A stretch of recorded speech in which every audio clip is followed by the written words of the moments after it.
No, it's not a problem. I think even my profile is not as important as what I'd like to share here. I think first and foremost, let me thank Titus for the awesome presentation that he's just given. He's given me half a job in the sense that usually when people come after lunch, you either get blamed for them sleeping or you get the credit for them being awake. So in this case, I don't know where Titus stands, but I've been awake the entire time. So I'm excited to be here. So essentially what we're going to be discussing is the road less traveled, the road less taken, which is entrepreneurship within the environmental health sector, space industry, or whatever other synonym you can actually think of. Because I don't have much time, we're going to take this ride in this bullet train. Or rather, based on the image that's on the screen, perhaps we can pretend we are in my Lamborghini on the tar. I'm the only one as the driver who's comfortable because I can't share my space. The rest of you, unfortunately, have to share the passenger seat. All 515 of you, or now 517 of you, have to unfortunately share that particular space.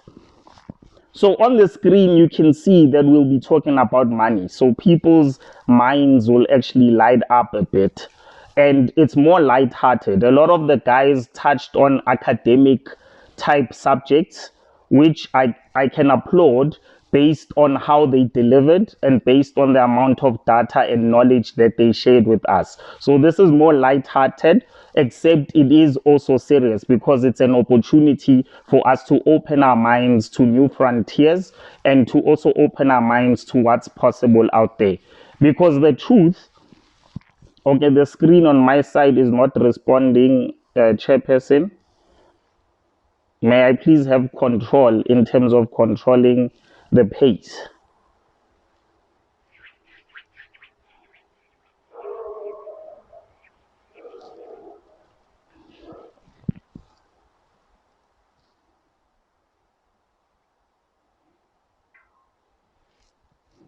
Let's try and confirm. Ah, perfect. So the truth is only a handful of existing businesses are owned by environmental health practitioners. I made this false statement quite intentionally because actually the truth is environmental health practitioners actually have businesses that are running and operating. The only problem is that the majority of them are actually not within the environmental health space. It's not a problem for their pocket, obviously, if they are profitable businesses, if they are passive businesses, if there are things that they are running on the side and are able to win with. The only issue is that with this wide scope that we have as environmental health, it has given or created loopholes or bottlenecks for other people who are non-specialists or people who aren't environmental health practitioners to actually come in and dominate the space. So right now, despite all of this, unfortunately, the sectors that we can dominate in have been monopolized. They are dominated by people who aren't environmental health practitioners. This then ripples because people within tertiary institutions come out in droves and numbers with qualifications. They are graduates. But where exactly can these graduates provide value and service if us as environmental health practitioners are not at the forefront of providing these particular opportunities for them? A tertiary institution is doing its job.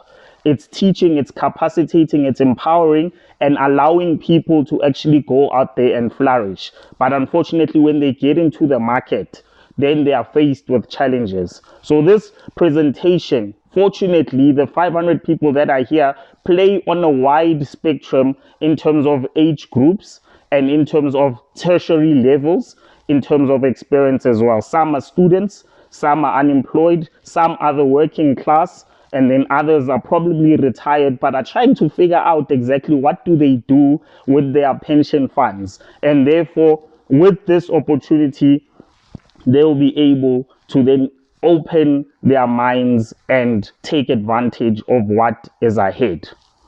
Unfortunately, on my screen, there's a point where I can't see the last 2 points within the presentation, but for the sake of time, I will move.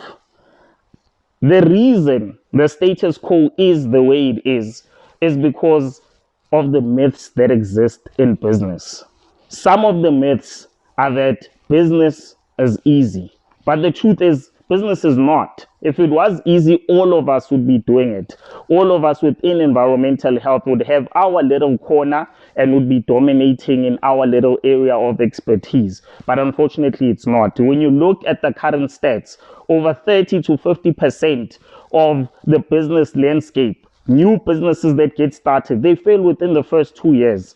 When you go further, within the first 5 years, then the number goes higher to about 50%. So the market is saturated, but not by environmental health practitioners. The market is dominated not by environmental health practitioners, and that makes the barrier to entry actually quite difficult. People are not understanding that there's certain principles that you gain from being a business owner that you can then trickle down within the workplace that you are actually working in, and the amount of value that you create allows you to work in unison with government to provide that particular value and service.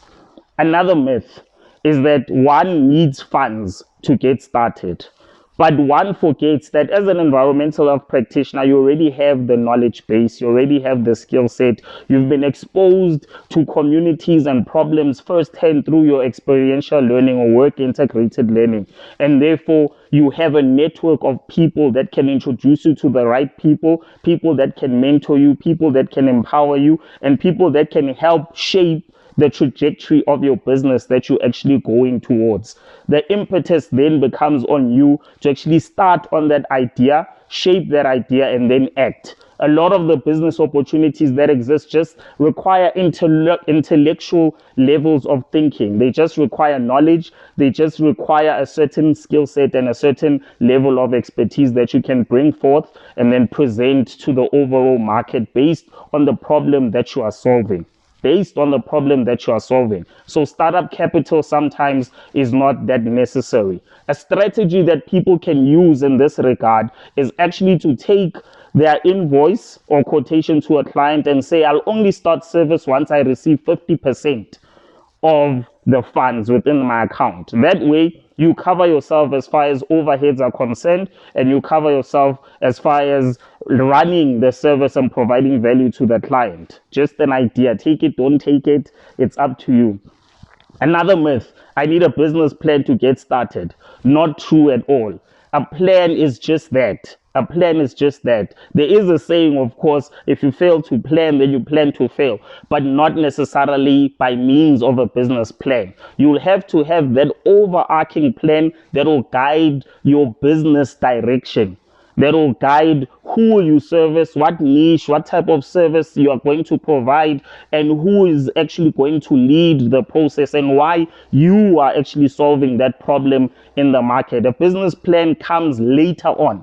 A business plan doesn't come immediately when you start the business, because a business plan's purpose largely is to bring forth investors into your space and to bring forth people that will be able to add value monetarily or value via their networks and partnerships and collaborations.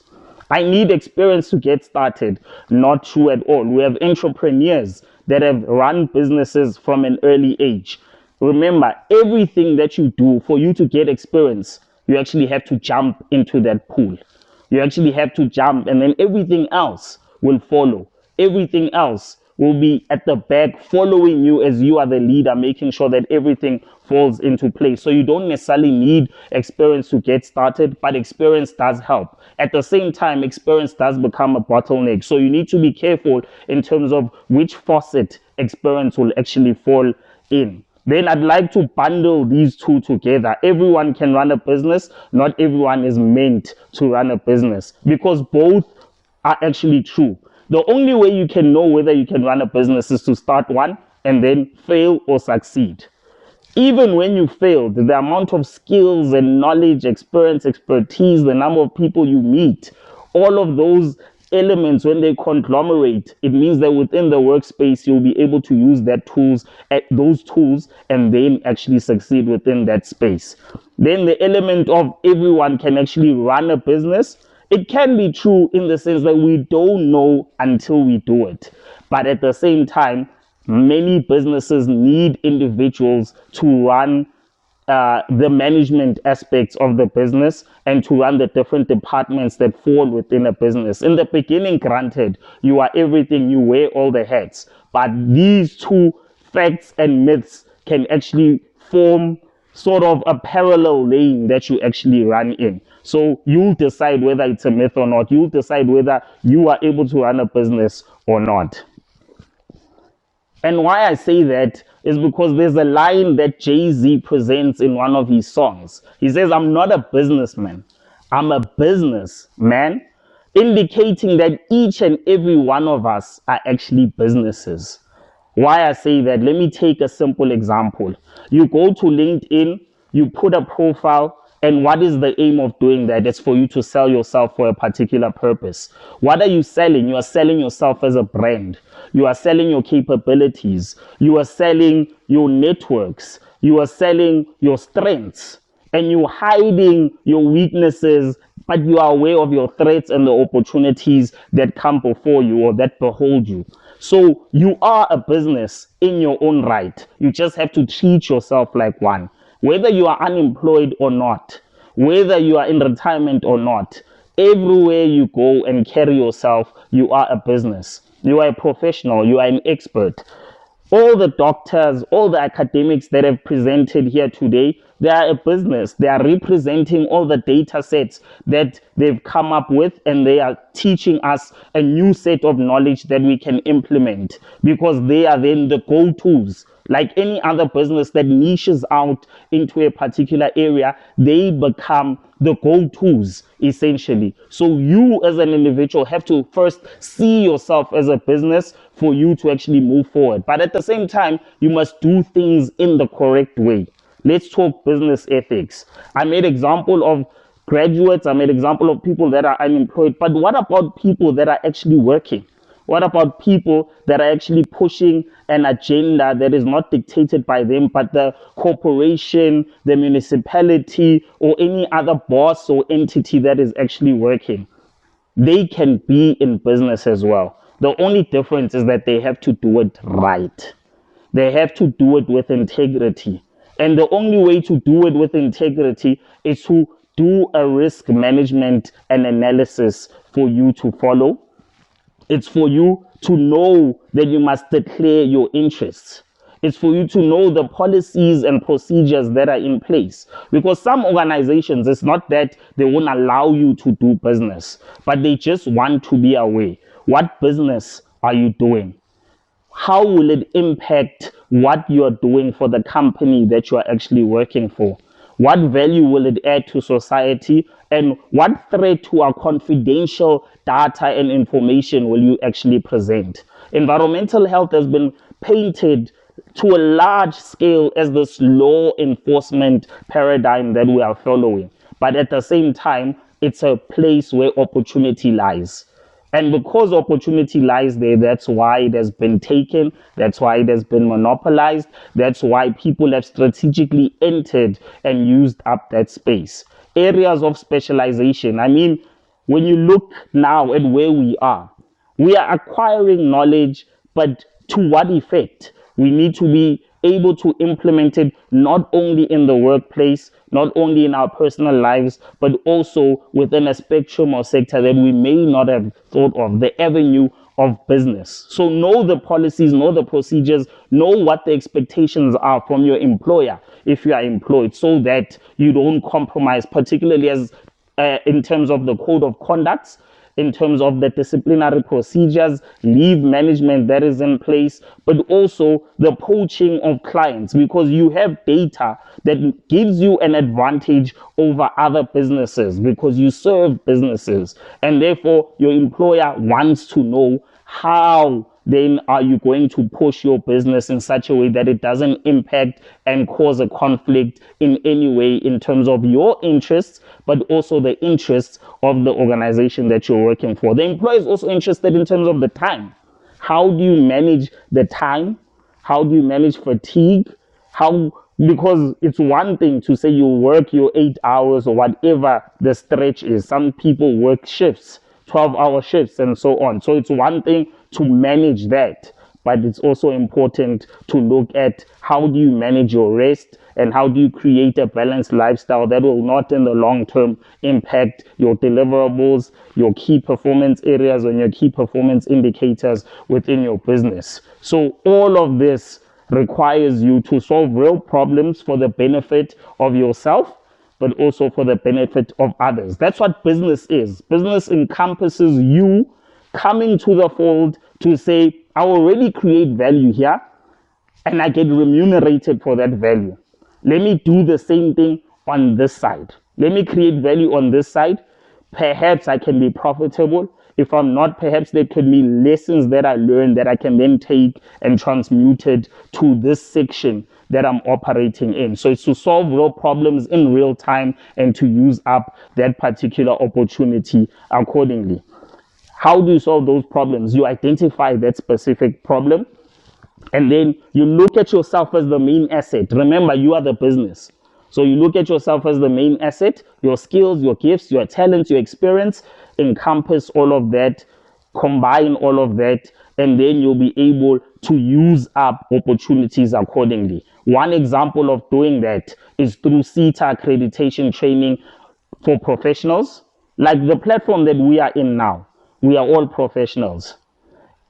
The majority of people paid for this service, for them to sit here, listen to me and to listen to to all the other presenters. They paid for that. It wasn't free. The organization which they paid for that. To do what? To professionally develop us continuously as individuals. So even yourself, you can open a 𝐔𝐬𝐞𝐝 accredited facility. You can open a 𝐔𝐬𝐞𝐝 accredited you can go the avenue of training people, businesses, and individuals so that they are able to succeed with you in this particular path. Specialized services, you look at SHAC services, occupational health and safety, you look at hygiene services, you look at food safety services. When you look at some of our regulations, there are loopholes that allow an opportunity for you to make money as an individual, but be careful. Go within the ambit of the ethical journey, go within the ambit of integrity and everything else. Then there's the consultation related services. With consultation related services, you go to customers, you go to people and you put forth your skill set and tell them how you're going to solve their problems. As an individual business, the more you study, the more you have opportunities to speak on these types of platforms as a consultant. So, doctor, I forgive you. I didn't invoice you for me speaking here today. Under normal circumstances, you wouldn't be so lucky. Speaking, teaching, and lecturing, particularly on online platforms. So you look at your social media, your LinkedIn, and so on, and you take that opportunity to ensure that you teach people about environmental health. Doc spoke about YouTube. That's a free platform where you can gain money based on the value that you create to the viewer of the content that you're actually presenting. The reason environmental health is so monopolized is because environmental health practitioners themselves are not at the forefront promoting environmental health, putting it on the map. They are just relaying on the cohort of existing platforms, your 𝐔𝐬𝐞𝐝, and now this type of forum, workshops, World Environmental Health Day. But are they really utilizing the opportunity to go out there and let people know what is environmental health? And besides the law enforcement and health education aspect, what more can they do? And as individuals, that's what we need to think about. Let me actually give you another tip.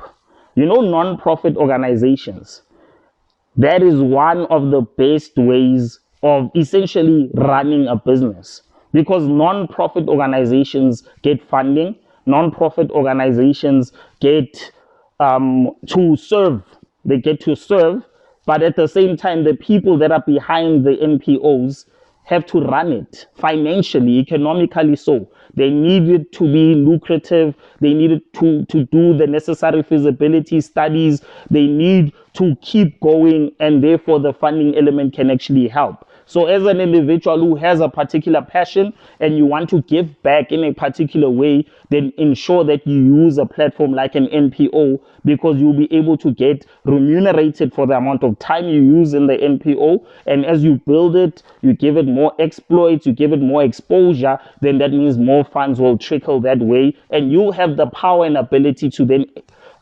employ, the power and ability to actually hire more EHPs, and then there can be a trickling effect, lowering the backlog of unemployment within environmental health, lowering the backlog of community service graduates that are just sitting unemployed waiting for their opportunity. You can even go into the space of, if you do have the funds and the capital, purchasing specialized environmental health equipment, then taking them out for hiring. So the opportunities are endless, ladies and gentlemen. Titus right now spoke about the burning challenges that exist, and some of them included recycling. A lot of people, because they are not environmentally savvy or they are not privy to the knowledge around regulations and so on, you as an EHP actually are. I know EHPs that are in the space of plastic recycling, for example, and they are able to run efficient businesses that do not have a negative impact on the environment, and therefore government benefits because there's that integration, but also the business owner as well benefits.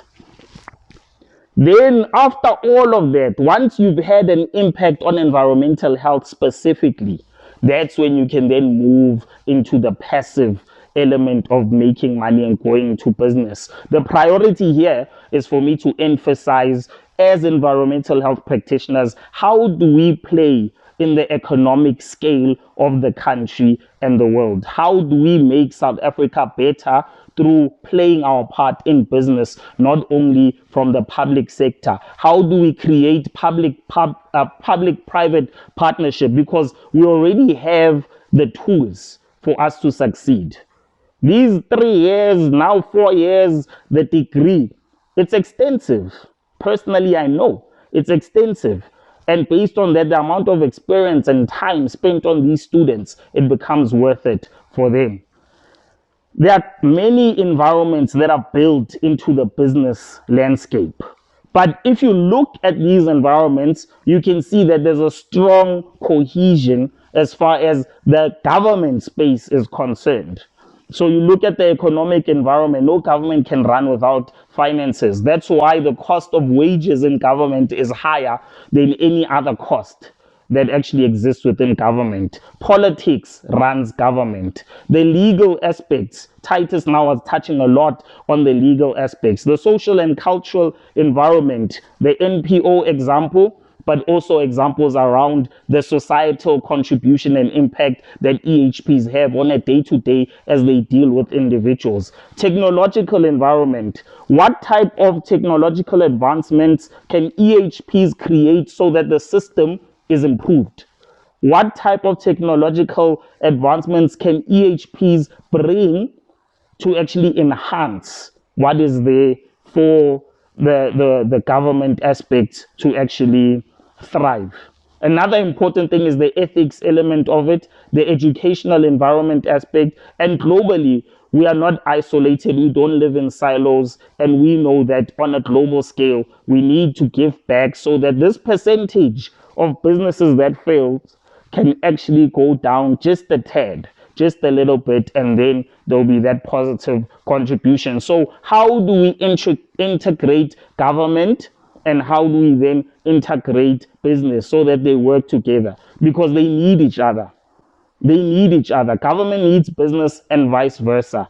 A lot of the data that we have now from the presenters this week is research data. This research data allows us to create systems that can be used by government to improve how government is actually working. A lot of political parties are coming with a strategy of doing away with the tender system. But the truth is, with the capacity already existing and the wage bill being so high, the tender system is here to stay for a very long time. And therefore, through the tender system, how do we as EHPs penetrate that particular gap and penetrate that particular market so that government benefits from our resources? Because EHPs within the scope and within the employment of government, they have already specific functions that they need to do, and going beyond that can be a deterrent regarding what they're actually there to do. So technology, I've already touched on it when I spoke about the technological environment. How do we bring about technological advances that will bring the necessary change within government? And of course, legal exploits and policy influence. We already know. We are not naive to the fact that business in the bigger scale of things is what runs the country. It's what runs the economy. Some call it conspiracy theory, but it's not.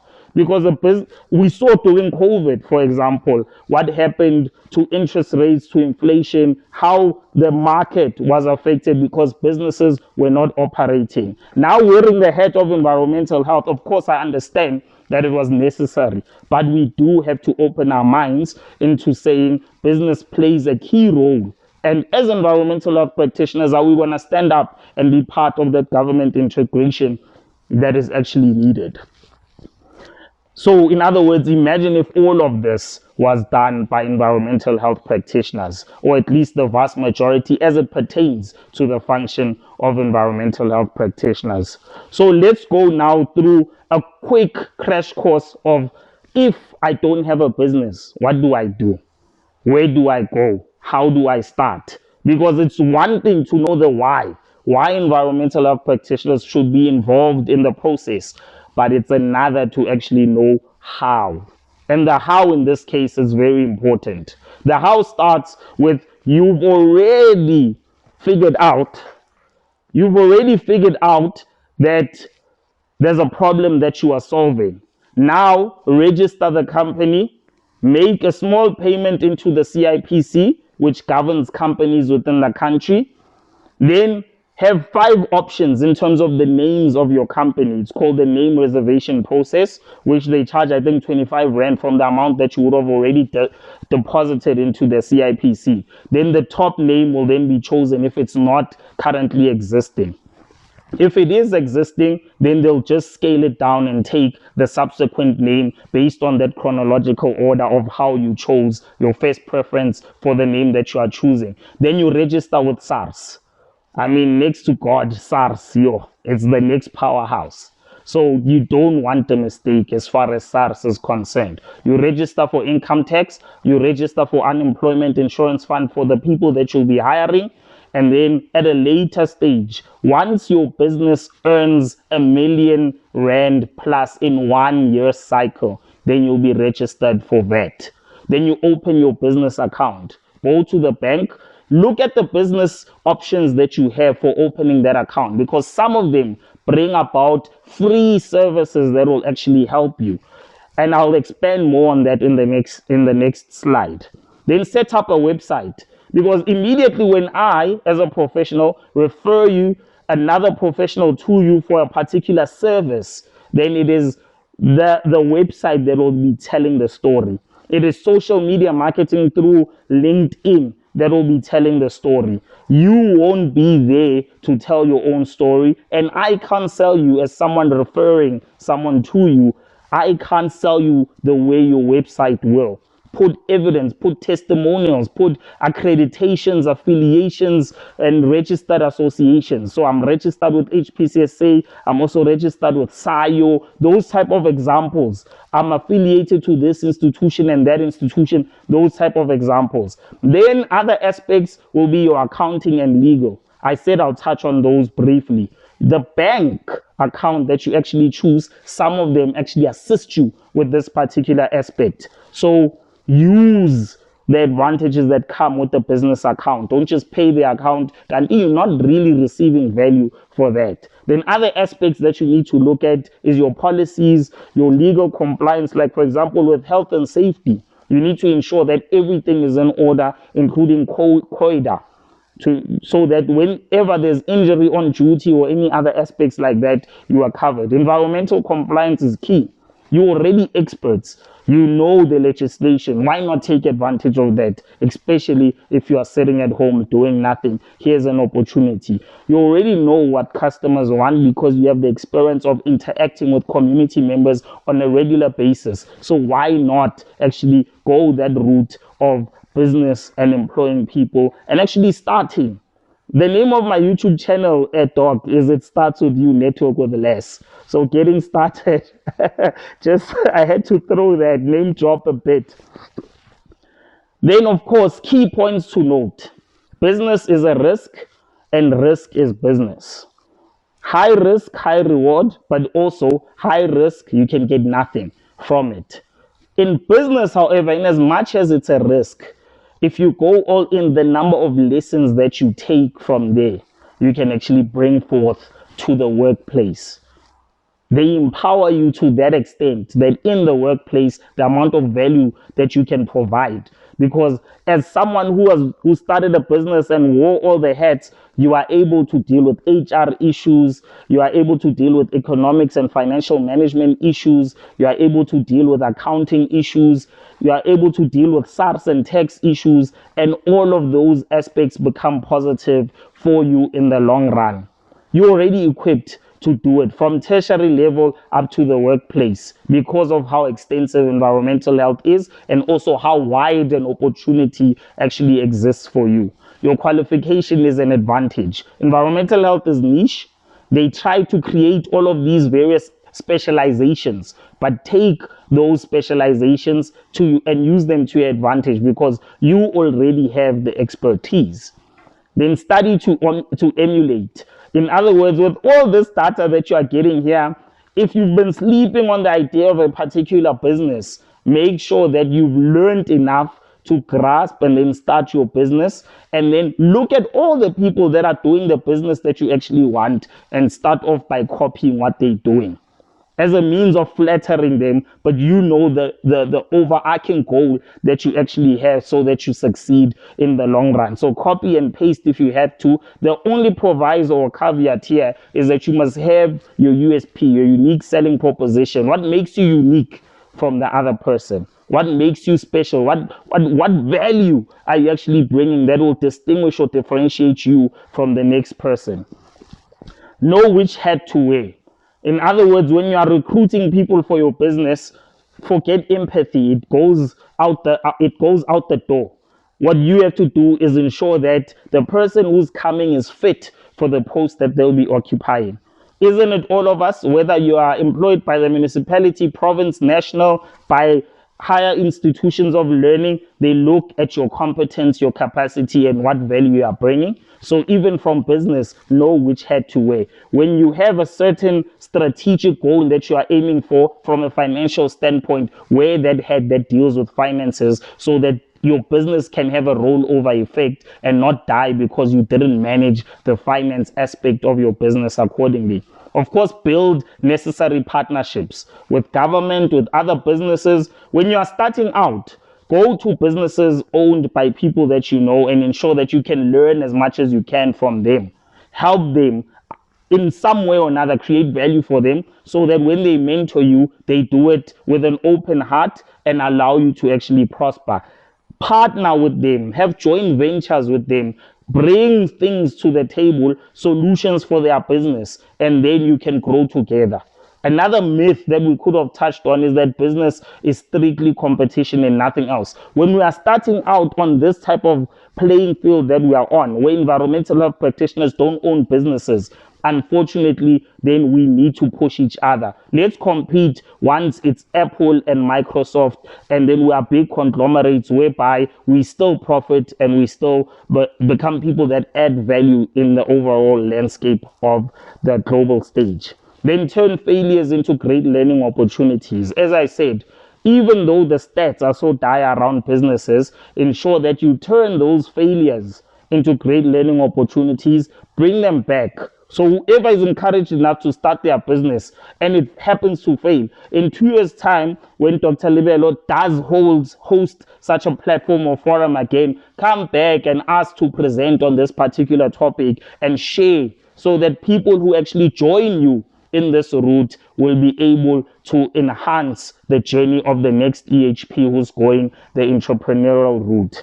And then important more than anything is that we must count our blessings. Let's be real. If you are employed with the current unemployment state, count your blessings, then bring value to your employer. If you are not, count your blessings for whatever else, because it means the future is still ripe and rich for you to take advantage of it in one way or another.